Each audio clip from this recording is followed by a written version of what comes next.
బ్రహ్మ అర్పణం. అనంత పరబ్రహ్మ స్వరూపిణి అయిన అమ్మకు నమస్కరిస్తూ మనం బ్రహ్మ విద్యాభ్యాసం చేసుకుంటున్నాం.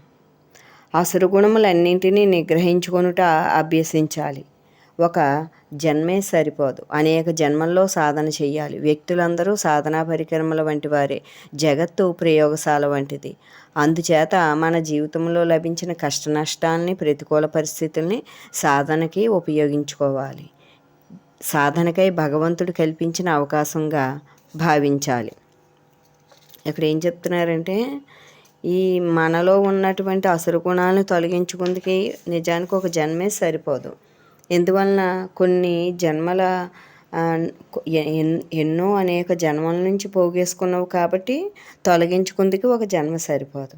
ఎప్పుడైతే మనం బ్రహ్మజ్ఞాన అభ్యాసంలో ఉన్నామో, ఈ అభ్యాసన చేస్తున్నప్పుడు వాటికి అక్కడ స్థానం లేదు కాబట్టి అలా ఆ విధంగా తొలగాలి తప్ప ప్రత్యేకించి మనం తొలగించలేం. మనకి ఈ లభించిన జీవితంలో విధింపబడ్డ ఈ కర్మల యందు మనం బ్రహ్మభావంతో, బ్రహ్మ దృష్టితోటి నడుచుకున్నప్పుడు ఇంకా గతంలో ఎన్ని వేల జన్మలు సంస్కారాలు పోగై ఉన్నప్పటికీ, ఇది ఒక జన్మలోనే మనం సాధన చేస్తున్నప్పటికీ కూడా ఇది శక్తివంతమైంది. కాబట్టి బ్రహ్మ సాధన అంటే శక్తివంతమైంది, అది బలహీనమైంది. ముందు జీవుడికి అది బలమైంది, జీవుడు బలహీనమైనవాడు. ఆ ఏదైతే చేసుకున్న సంస్కారాలు ఉన్నాయో దాని ముందు వీడు బలహీనుడు. ఎప్పుడైతే ఆత్మజ్ఞాన సాధనలో ఉన్నాడో ఇక్కడ వీడి స్వరూపానికి బలం పెరిగి అది బలహీనమైపోయింది. మనం రాసి తెచ్చుకున్న రాత బలహీనమైపోయింది. అందువలన మన బ్రహ్మ దృష్టి, బ్రహ్మ సాధనే మనకి గతం తొలగడానికి మనకి ఆధారం, దిక్కు అయి ఉంది. కృతయుగము యజ్ఞయాగములు చేయుటకు, త్రేతాయుగము యమనియమాలు ధర్మనిష్టకు, ద్వాపరయుగము భక్తి సాధనకు, కలియుగము జ్ఞాన సాధనకు అనుకూలమైంది. అంటే ఏ యుగంలోనైనా తనని తాను తెలుసుకుని దానితోటి ముగించుకోక తప్పదు. అప్పుడు యజ్ఞయాగాలు చేసేవారు కాబట్టి అక్కడ వాళ్ళు ఈ మిగతా యుగాలంతా ఒక అసత్తులోకి రాలేదు. సత్యస్వరూపులుగానే ఉండడం జరిగింది. ఎక్కువ శాతం ధర్మం, న్యాయం నెలకొని ఉండేది. రాను రాను తగ్గిపోయింది. కాబట్టి ఇక్కడ ఏం జరుగుతోంది, ఇటువంటి పరిస్థితుల్లో జ్ఞానంతో నడుచుకుని విడిపడాలి తప్ప యాగాలు ప్రతి ఒక్కరూ చేయలేరు, ఇవేమీ నిర్వహించలేరు. అందుకని ఇక్కడ జ్ఞాన నడత నడవమని పెట్టడం జరిగింది. అలాగే ద్వాపరయుగాన మనకి తెలుసును, శ్రీకృష్ణ పరమాత్మని అనన్య భక్తితోటి సేవించే తరించారు అందరూ కూడా. వాళ్ళు ఏం చెయ్యలేదు, కృష్ణుడి చుట్టూ వారు అలాగే వారి మనసుని తిప్పి అక్కడ దృష్టి అంతా ఆయన పైన పెట్టి ఉంచడం వలన తరించారు వారు. అలా మనకి ఈ యొక్క కలియుగంలో జ్ఞానంతో నడవమని మనకు అమ్మ సూచిస్తున్నారు. జ్ఞాన నడత భగవంతుని చుట్టూ తిరగడమైంది, ఆత్మస్వరూపంగా ఉండడమైంది, యజ్ఞ సమానమైంది. 3 యుగాల ధర్మాలు కూడా ఇందులో మనకి తెలియకుండా దాగి ఉన్నాయి జ్ఞానంతో అడిగేయడంలో. ఎందువల్ల యజ్ఞంలో ఉండే శక్తి, గొప్పదనం, పవిత్రత ఏమిటి? ఆత్మస్వరూప శక్తే కదా, బ్రహ్మశక్తే కదా. అందులో ఉండే యజ్ఞదేవతలు అందరూ బ్రహ్మస్వరూపాలే కదా. బ్రహ్మస్వరూపాలను ఆరాధించడమే కదా యజ్ఞం, యాగం అంటే. ఇక్కడ మనం అదే చేస్తున్నాం. అందరి దేవతల్ని స్వరూపంగా గుర్తించాం, మనలో ఉన్న ఆత్మని కూడా మనం గుర్తించి అదే స్వరూపంతో నడుస్తున్నాం. అంటే యజ్ఞం కన్నా గొప్పది. నిజంగా మనం జ్ఞానంతో అడుగేస్తే అక్కడ యజ్ఞం చేసినట్లయింది, యజ్ఞం కన్నా గొప్పగా మనం ఉన్నట్లు అయ్యింది. అలా మిగతా భక్తి సాధన చేసిన వారికన్నా యమనియమాలు ధర్మనిష్టని మించింది ఏమిటి అంటే ఇక్కడ ఆత్మజ్ఞానంతో నడవడం. అందుకే నడతనే నేర్పారు మనకమ్మ. జ్ఞానంతో అడిగేయి. జ్ఞానం అంటే ఏమిటి అంటే నువ్వు లోపలున్న ఆత్మస్వరూపాన్ని గుర్తించుటే జ్ఞానం. గుర్తించిన దాని వలె నీవు నడచుట, మిగులుట, చూచుటే జ్ఞానం. ఇంకా అంతకన్నా జ్ఞానం అనేది వేరుగా లేదు ఇక్కడ. నీ నిజస్వరూపాన్ని నువ్వు గుర్తించడం, నిజస్వరూపంగా నడవడం, నిజస్వరూపంగా చూడడం, నిజస్వరూపంగా కర్మలు చేయడం. అంటే మన ప్రతి కదలిక బ్రహ్మమై చెయ్యాలి. ప్రతి కదలిక ఎప్పుడు ఉంటుంది? ప్రతి క్షణం ఉంటుంది. శ్వాసిస్తాం, కర్మలు చేస్తాం, చూస్తాం, మాట్లాడతాం, నిద్రిస్తాం. నిద్రించడం కూడా ఒక కర్మే. అదేమైనా గొప్ప యజ్ఞమా నిద్ర? అప్పుడు నేను మౌనంగా ఉన్నాను అని ఎవరిని అడుగుతాం? భగవంతునితోటి మనం నేను నిద్రలో ఒక బ్రహ్మంగా ఉన్నానని అంటామా? అది కూడా ఒక శరీర క్రియల్లో అది ఒకటి. అందువల్ల ప్రతి కర్మ కూడా, ప్రతి కదలిక బ్రహ్మంగా శ్వాసిస్తూ బ్రహ్మంగా చెయ్యడంలో నిద్ర అనే కర్మ కూడా బ్రహ్మంలో జరిగిపోతోంది. జాగృత అవస్థలో నువ్వు బ్రహ్మంగా ఉన్నావు కాబట్టి అందులో ఇది కొట్టుకుపోతుంది. అందువలన ఇక్కడ ప్రతి శ్వాస బ్రహ్మంగా శ్వాసించమని చెప్తున్నారు.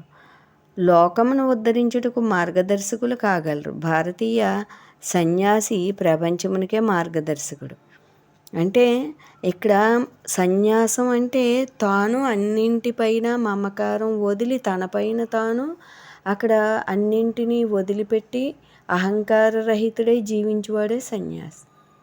అటువంటి సన్యాసి ప్రపంచానికే మార్గదర్శకం కాగలరు. ఎందువలన నిర్మోహతత్వంతో నడుచుకున్నవాడు ఎంత తేలిగ్గా ఉన్నాడు అని ఆయన్ని అనుసరించడం జరుగుతుంది. కనుక అక్కడ సన్యాసికి ఎందుకు అంత ప్రాధాన్యత అంటే అన్నింటినీ అసలు ఎలా వదలగలిగాడు, ఎంత కష్టం అని దానికే మనం సన్యాసి అంటే గొప్పవాడు అంటాం. మనం కూడా లోపల అన్నింటిపైన ఇవన్నీ అశాశ్వతం అని తెలుసుకున్నప్పుడు మనం సన్యాసులమయ్యాం. మనం కూడా తేలిగ్గా జీవితాన్ని గడిపే అవకాశం ఉంది. ఇదంతా తేలికదనం, మనని ఏదీ బంధించలేదు. దేని మీద మనం ఏదైనా వస్తువు మీద మనసు పడ్డాము అని మాట్లాడతాం. అలా దేని మీద మనసు పడితే అక్కడ మనసు బందీ అయిపోతుంది. మనసు బందీ అయితే మనిషి బందీ అయిపోతున్నాడు. వాడి పాత్ర బందీ అయిపోతుంది. పాత్ర మనసు బందీ అయితే ఆత్మ అయ్యే తీరుతుంది. అలా జన్మలెత్తడం జరుగుతుంది. కాబట్టి ఇక్కడ దేని మీద మనసు పడని వాడే యోగి, సన్యాసి.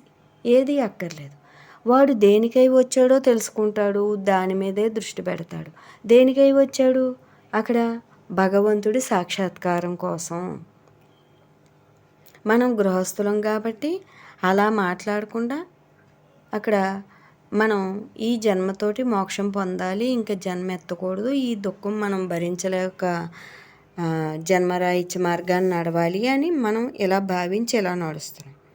సన్యాసులు భగవంతుడిని దర్శనం పొందాలి, నేను తపస్సు చేసి ఆయన్ని దర్శించాలి, దర్శించి ముక్తి పొందాలి అని అటువంటి దృక్పథంతో ఉంటారు. ఇద్దరిది ఒక్కటే, గృహస్థుదైనా సన్యాసిదైనా అక్కడ లక్ష్యం అనేది ఒక్కటే, భగవంతుని సాక్షాత్కరింప చేసుకోవడం. అందువలన అలా పొందాలి అంటే ఒక లోపల దేని పట్ల ఏమీ ఉండకూడదు, అదే అడ్డు. దేని పట్లని మనసు పడిందో అక్కడ అది బంధించేసింది, అది అడ్డే కూర్చుంది. ఆ వస్తువు, ఆ మనిషో, ఆ ధనమో అడ్డుగా కూర్చుంది భగవంతుడికి మనకి. అలా అడ్డు లేకుండా చేసుకోవడమే ఎవరైనా చెయ్యొచ్చు. గృహస్థికి కూడా సాధ్యమే. గృహస్థికి ఎక్కువ అడ్డు ఉంటుంది, సన్యాసి కన్నా అంతే తేడా. ఇక్కడ గృహస్థ ధర్మంలో ఎక్కువ మనం అన్నింటిపైన ఎందుకు, కుటుంబానికి మనం చెయ్యాలి కాబట్టి, కుటుంబానికి అన్నీ సేకరించాలి కాబట్టి ప్రతిదాన్ని చూడడమే. మనం ప్రతి వస్తువుని కొనాలనుకోవడమే, ఎక్కువ ధనం సంపాదించాలనుకోవడమే.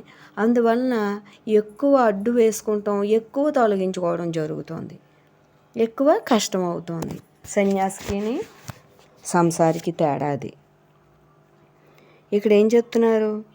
మనసును ఆలోచన రహిత స్థితిలో ఉంచి బ్రహ్మానుభూతిని గృహస్థు జీవితంలో పొందవచ్చు. బ్రహ్మానుభూతి ఎట్టి జీవితంలోనైనా పొందొచ్చు అని చెప్తున్నారు. భర్త అయినా భార్య అయినా మనసు తత్వం సరిగా లేకున్నను ఒకరినొకరు సహనంతో క్షమించుకొనుచు జీవించాలి. బ్రహ్మ సాధన చేసి జీవన్ముక్తులు అగుటకే మనం వచ్చాం. బ్రహ్మముగా ఉండుటే మన పని, అదే మన కర్తవ్యము. తల్లిదండ్రుల సేవ, భర్త అత్తమామల సేవయే మోక్ష సాధన మార్గం. అంటే మనకి ఏది చేయవలసి వచ్చిందో అది మోక్షానికి వినియోగించుకోవడమే. మోక్షానికి ఇదే చెయ్యాలి అనేది ఎక్కడా లేదు. లభించిన దాన్ని మోక్ష మార్గానికి ఉపయోగించుకోమన్నారు. నీ పాత్రలో ఏది చేసుకున్నావో, ఏది లభించిందో అది ఈ మార్గానికి చేరేందుకు పెట్టుకోవడమే. ఎలాగా ఏదైనా నీకు ఉపయోగమే ఎలా అయ్యింది అంటే నిష్కామంగా చేస్తాం. ఏదైనా కర్మే, ఏదైనా చేయవలసిందే, ఏదైనా మనం రాసి తెచ్చుకున్నదే. ఇది అందరి జీవితంలో ఉన్నదే. ఎవరైతే దాన్ని నిష్కామంగా చేస్తున్నారో, అది ఏ కర్మైనా సరే నిష్కామంగా చేస్తున్నారో, దాని ముందు కానీ వెనక కానీ ఒక ప్రతిఫలం ఆశించకుండా ఉన్నారో వారు బంధింపబట్టలేదు. ఆ కర్మ నీ ముక్తి మార్గానికి ఏమైంది, అక్కడ సహాయం అయిపోయింది.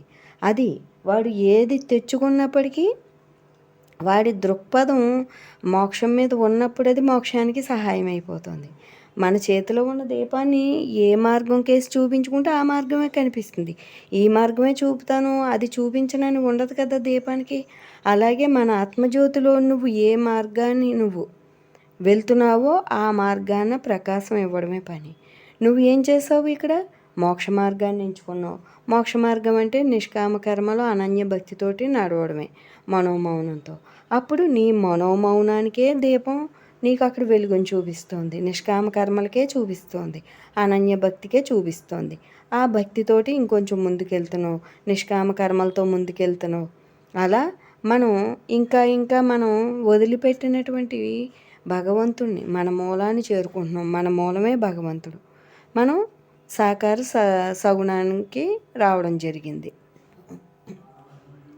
సాకార సగుణం నుంచి ఇంకా అహంకారంలో మునిగిపోయి ఇంక ఈ దేహం నిజం, నేను ఇక్కడ శాశ్వతం, వీళ్ళంతా నా వాళ్ళు, ఇక్కడ చిన్న కీర్తి ప్రతిష్టలకే మనం ఇదే గొప్పని భావించి భగవంతుని వదిలేసుకుంటున్నాం.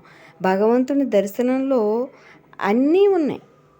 భగవంతుని దర్శనం పొందుట కన్నా గొప్ప కీర్తి పొందేది ఏదైనా ఉందా? ఈ ప్రపంచంలో గొప్ప పని చేస్తాడు, దాన్ని మించింది కదా భగవత్ సాక్షాత్కారం.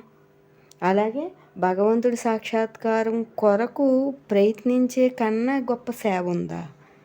మానవ సేవే మాధవ సేవ అన్నారు. ఇతడు భగవంతుణ్ణి దర్శించేందుకు చేసుకుంటూ పోతున్నాడు తన జీవితాన్ని.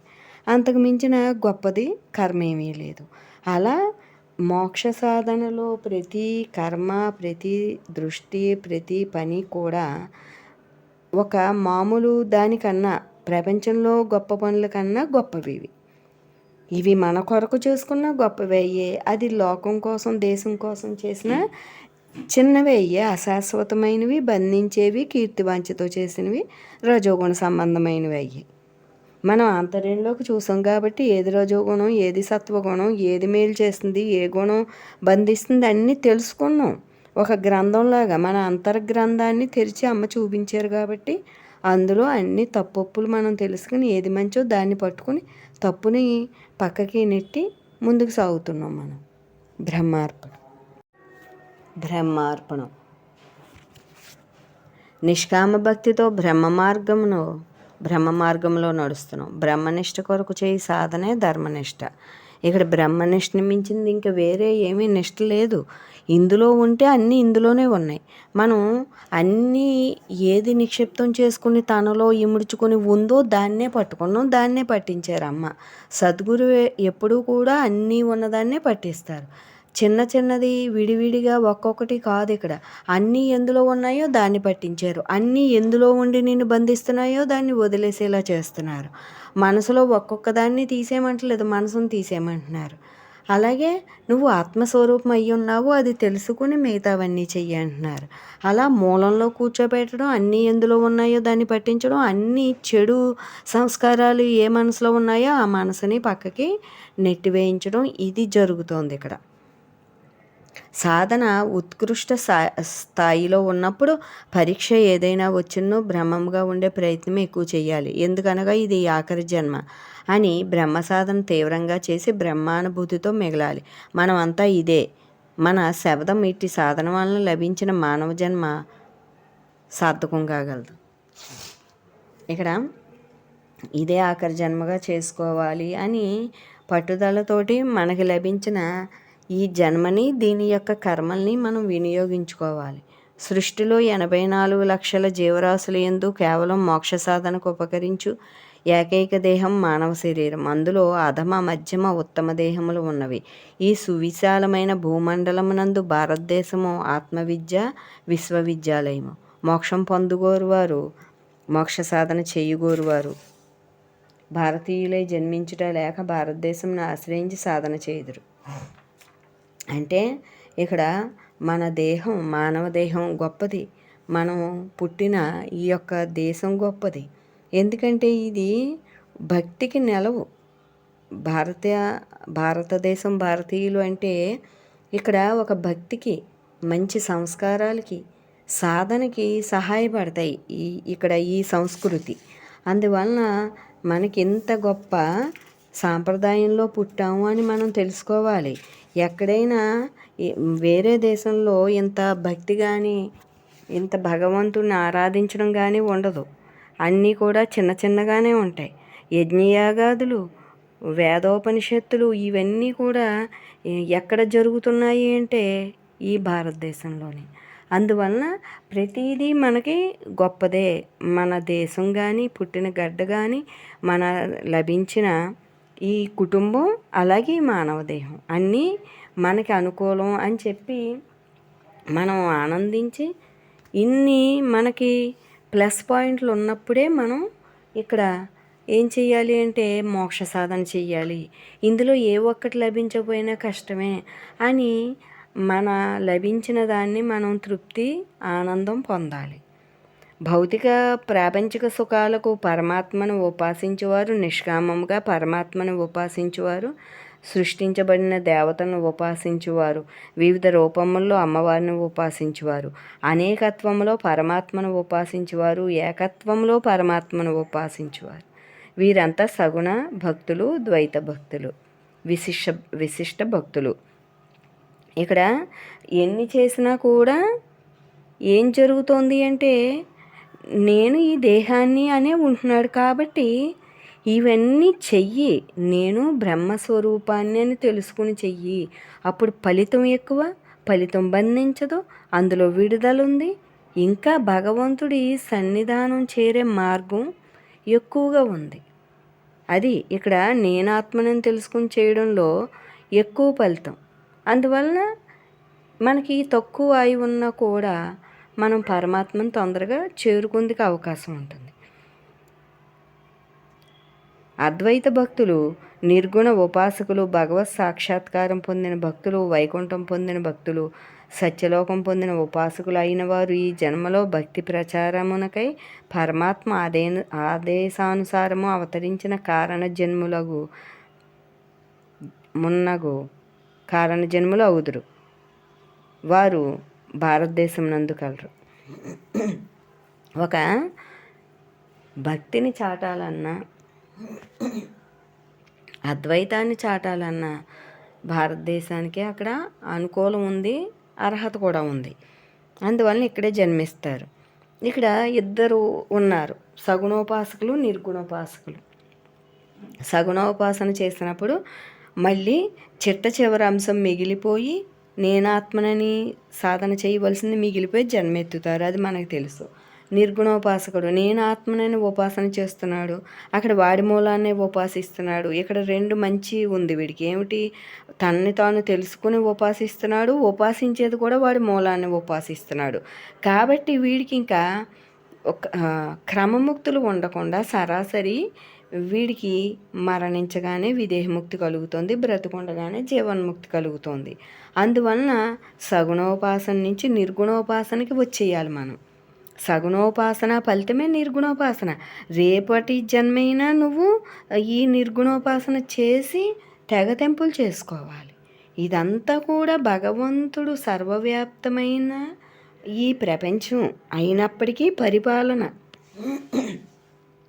పరిపాలన చేస్తున్నది సగుణ దేవతలు కనుక వారి ఆధీనంలో, వారి ఆధ్వర్యంలో, వారి చేత నడిపించబడుతూ, వారి ఆదేశానుసారంగా జన్మలు ఎత్తుతూ ఉన్న స్థితి మనది.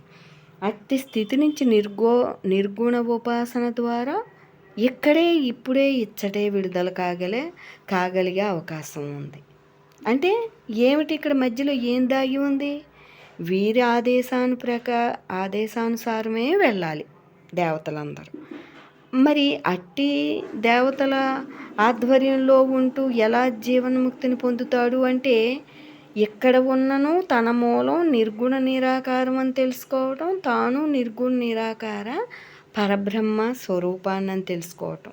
ఈ ఒకే సత్యం, బాహ్యాంతరాల్లో ఉన్నది ఒక్కటే అని తెలుసుకుంటే ఇక్కడ విడుదలవుతాడు.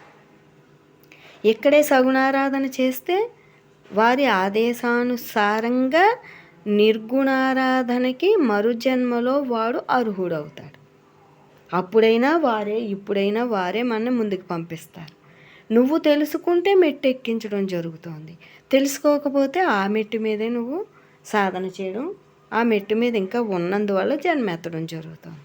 అందువలన ఎప్పుడు మనకి ఆయువు అయిపోతుందో తెలియదు. కాబట్టి మన దృష్టిని అంతటినీ సాధన, ఆత్మజ్ఞానం, ఈ బ్రహ్మ విచారణ, ధ్యానం మీద ఇలా మనం దృష్టిని దీని మీదే పెట్టి మనం జీవించాలి.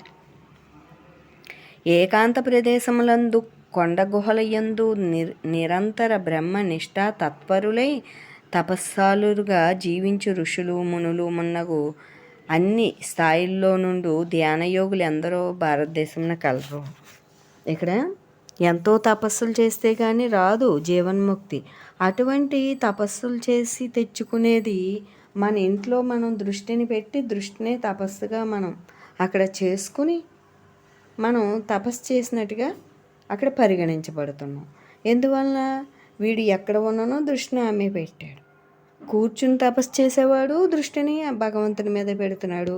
వీడు చెలిస్తూ వాడి విద్యుక్త ధర్మాన్ని నిర్వర్తిస్తూ దృష్టిని భగవంతుని మీద పెట్టాడు. వాడు తపస్సుగానే అక్కడ లెక్కించబడి జీవన్ముక్తిని పొందుతున్నాడు.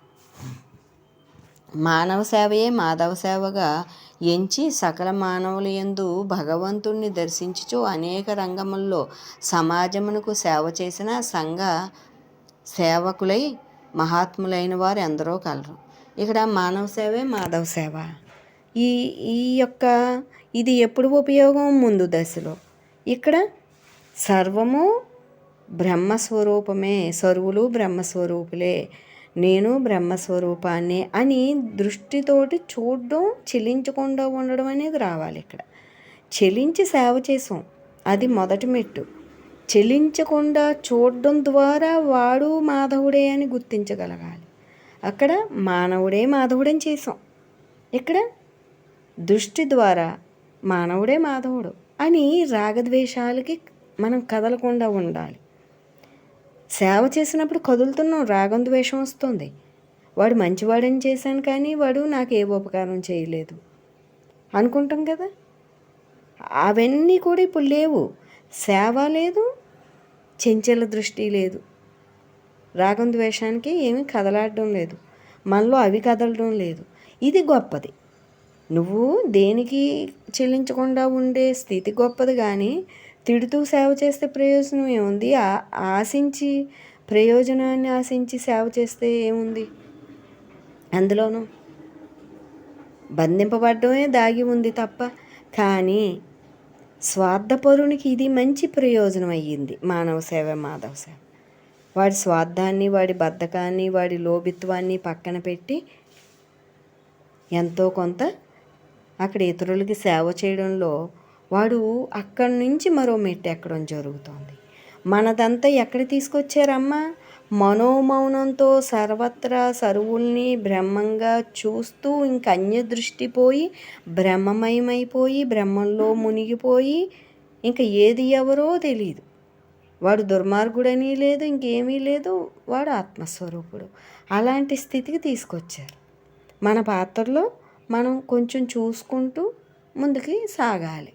అందుకే మనం అక్కర్లేనిది ఏది కూడా దేని పట్ల మనిషి అయినా వస్తువైనా అటాచ్మెంట్ పెట్టుకోకుండా ఎప్పుడూ కూడా మనం దేనికోసం మనం ఏదైనా ఒక తాపత్రయపడితే బంధించబడతామని మనం గుర్తులో ఉండాలి. దేని మీద దృష్టి పెడితే దానికి బందీ. అందువల్ల నువ్వుగా ఉండు. మనం వాళ్ళ వల్ల వీళ్ళ వల్ల అనుకుంటాం, దేనివల్ల కాదు, మన దృష్టి వెళ్ళడం వల్ల. అది తెలుసుకోవాలి. ఆ ఆంతర్యంలో తత్వచింతనలో సత్యాసత్యాలు తెలుస్తాయి మనకి. మన వల్లే మనకి నష్టం, మన నష్టాన్ని మనం తెచ్చుకున్నాం, మన ఆలోచన, మనకి బుద్ధి లేక అని అన్నీ మన వల్లనే మనకు తెలియబడతాయి. బ్రహ్మార్పణ.